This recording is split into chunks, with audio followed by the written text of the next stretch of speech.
Hello everyone. So today we are going to discuss about the cervical intraepithelial neoplasia. What are the different type of CIN और क्या क्या इसमें basic structure अपन को देखने को मिलते हैं. So first is CIN, cervical intraepithelial neoplasia. First we discuss about the basic structure of the cervix. Then there are two type of structure जो कि अपन cervix में देख सकते हैं. So it is our cervix.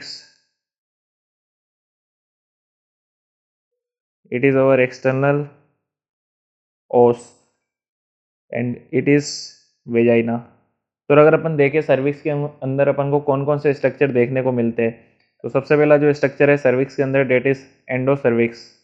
Endo cervix जो ये external structure है इसको अपन बोलते हैं ectocervix. Ectocervix and it is internal ओस.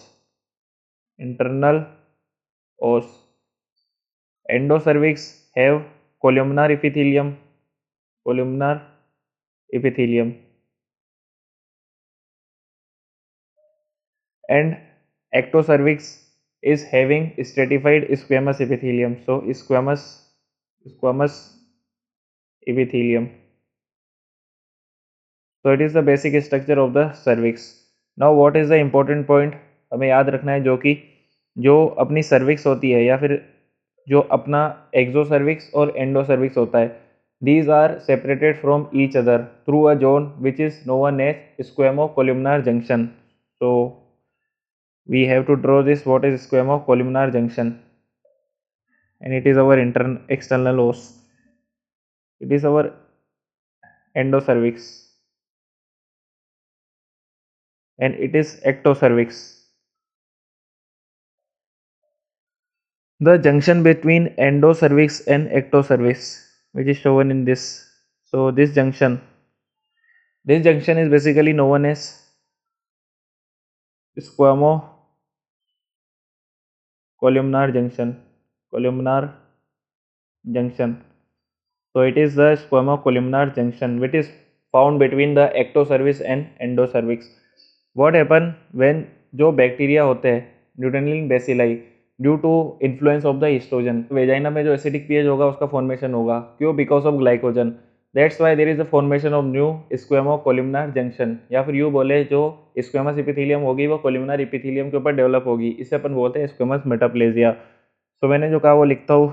सो इन presence of estrogen. एस्ट्रोजन की प्रेजेंट में क्या होता है?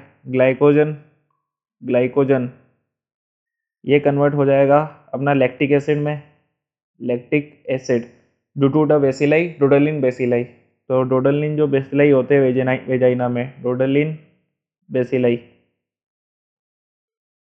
तो वो ग्लाइकोजन को लैक्टिक एसिड में कन्वर्ट करेंगे and this lactic acid make vaginal pH acidic.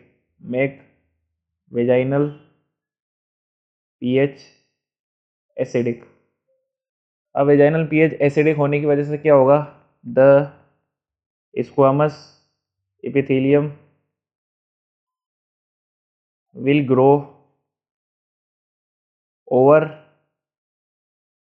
columnar epithelium. Columnar epithelium.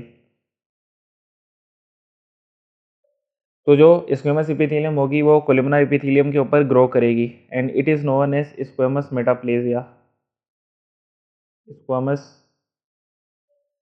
Metaplasia. तो इसे अपन क्या बोलते हैं? स्क्वेमस मेटाप्लेजिया बोलते हैं. तो स्क्वेमस मेटाप्लेजिया में अपन को क्या देखने को मिलेगा? There is the formation of new squamous columnar junction. So new squamous columnar junction is formed.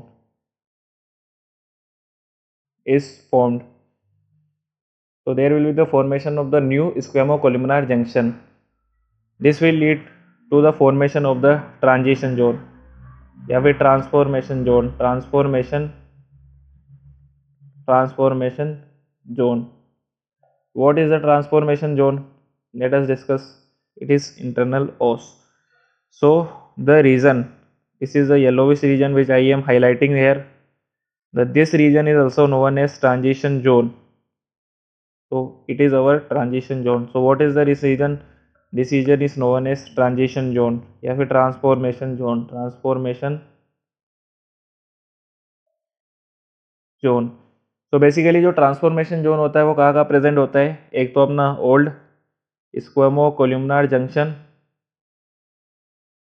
And it is our new squamous columnar junction. तो इन दोनों जंक्शन के बीच में जो अपना जोन प्रेजेंट होगा उसे अपन बोलेंगे ट्रांजिशन जोन। इसके अलावा और क्या क्या हो सकता है, स्क्वेमस मेटाप्लेजिया की वजह से ब्लॉकेज होगा,